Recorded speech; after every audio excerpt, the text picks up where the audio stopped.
going on? Comic John here, and I am in the parking lot of the movie theater right now to see Marvel Studios' newest MCU movie, Eternals.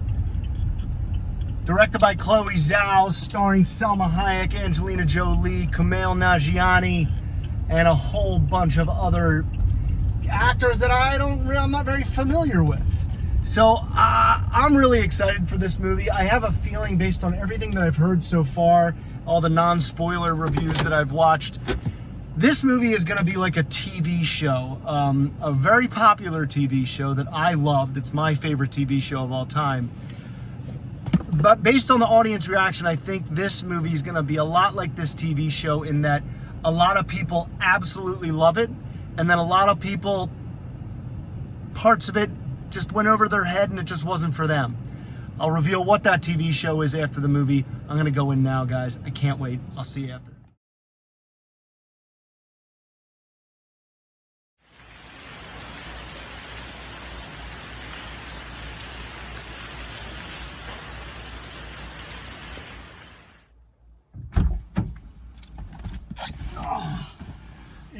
Yo, YouTube, I just saw Eternals, and in a word,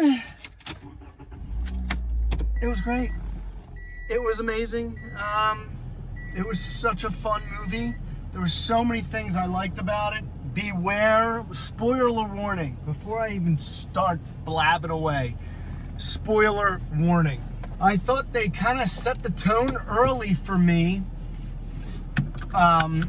With, ironically, a character who was barely in the movie, Kit Harington's Dean Whitman. He started kind of acting suspicious and saying things that were accurate because Sprite told him, probably just messing with him, not thinking that he would believe her. But you can tell he's kind of like obsessed with like history and learning about all the things that the Eternals impacted over the span of humanity. And that's, you know, when he eventually stumbles upon his own family background stuff. The special effects, I mean, yes, everybody was kind of excited, and, you know, there was a lot of news about how Chloe Zhao shot on location for a lot of this. And see, the problem for me was, there were so many beautiful places that I couldn't tell. I was like, is that real? Or is that a green screen? Like, I swear, these days, none of them are super obvious to me. So, but like the special effects that were in the movie, like their powers and like their technology and how they forwarded humanity. I mean, to give a quick out of the theater review of this movie is really, really hard. Because there is so much, they do so many things, and the fact that it has a 52% on Rotten Tomatoes right now, it rings true. And yes, the show that I was talking about before I went in, that I feel like this movie will have a similar audience reaction to, is Lost.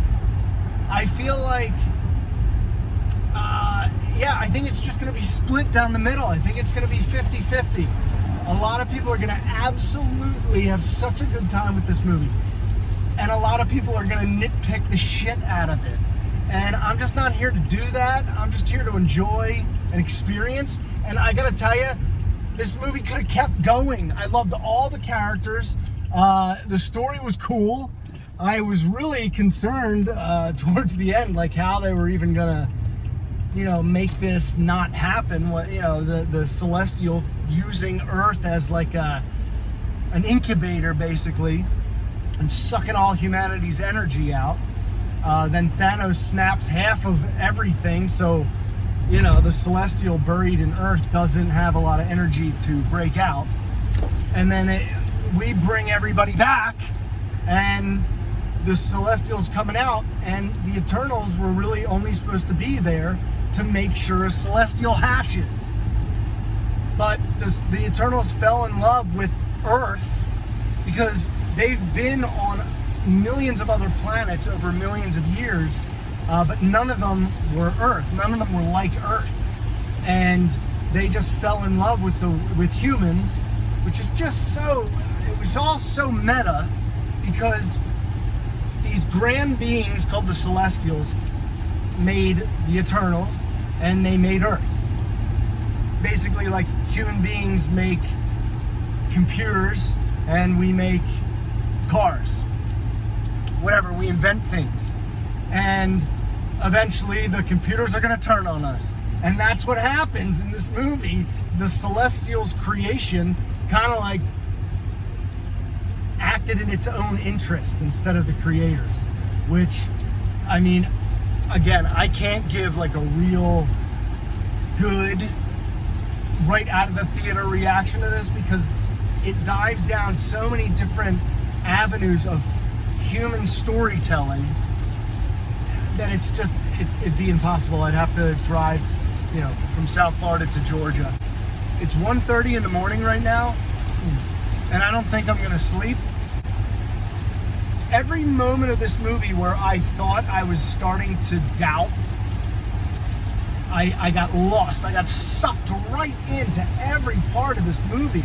I kept thinking that the end was near. And then I picked up my phone and I was like, I'm an hour and a half into this.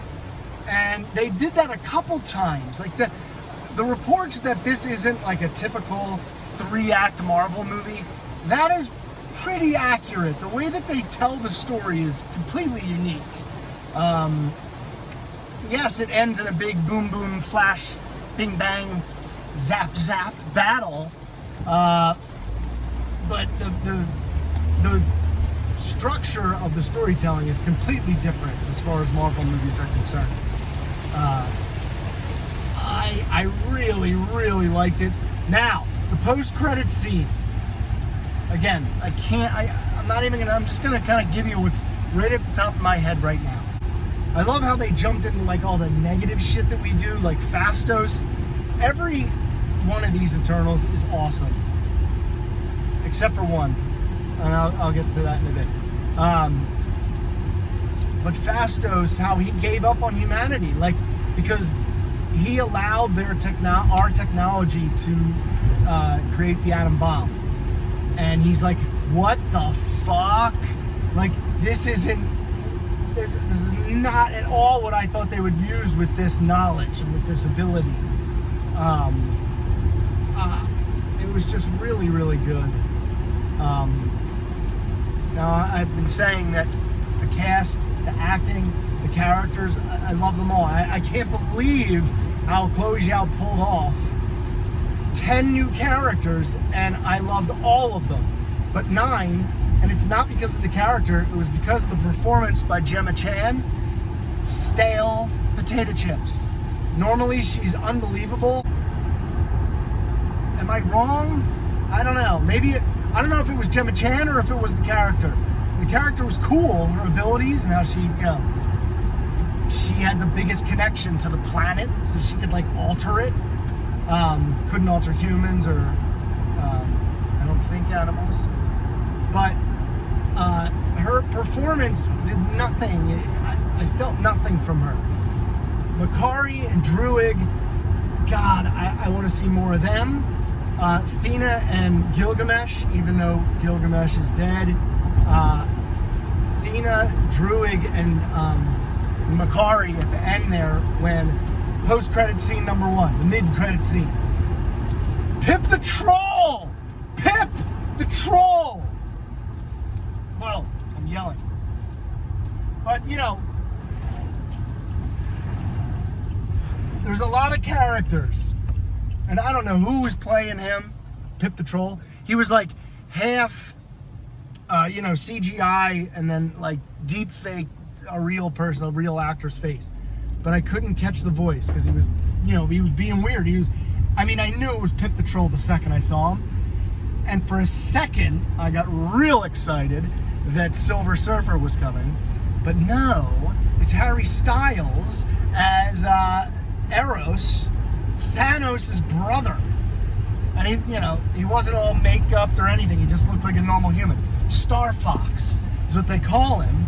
So I wonder if he and Star-Lord, like, if Arrow's showing up means that the Eternals are going to bump into the Guardians, please, to see Star Fox and Star-Lord try to out-bro each other would be tremendous. And then the final post-credit scene, the end credit scene, Dean Whitman, he somehow finds the ebony blade. Oh yeah, that's right. I think like Makari had it, or like stash of 1 million relics. But he has the ebony blade, the black sword that if you can pick it up, you become the Black Knight. I don't know a lot. I know he's an Avenger from way back in the day. So he's like, I don't know, voices are going in and out, and he's like, I think the sword's talking to him, or someone's talking to him, something in his head, and he's like, no, I think I can do it. So he opens the box, and he reaches his hand towards the sword, and like the fibers of the sword start like reaching out towards him. That was perfect timing. And suddenly you hear a voice in the background. Are you sure you're ready for this, Mr. Whitman? And I'm pretty sure it was a black guy. So I don't think it was Falcon. I don't think it was Nick Fury. I think it was Mahershala Ali, aka Blade. Yes. Right? I didn't, it's probably not in the credits. Anyway, I need to go check out New Rockstars and Real Rejects and Cosmic Warren and all those guys to find out what I missed, because I'm telling you, this movie was like Lost. There's so much to it, and if you want to, you can sit and talk about it for decades, just like Lost. Anyway, guys, if you've seen Eternals, let me know what you think. What did you like? What did you not like? Did it work for you? Or are you like the 50% people who didn't like it on Rotten Tomatoes? I think the general audience will like this movie. I think this movie will make over 70 million, and I think it'll have a high rating score because it's so much fun. Here's where the difference is. Critics are picking this thing apart. These movies are just not meant to be picked apart. It's a comic book movie. Let me know what you think. Don't forget to like and subscribe. I made it over 100. Get me to 1,000 and then to 1 million and then to 10 million. Please. Tell your grandparents. I love you. I'll see you next week. I gotta go!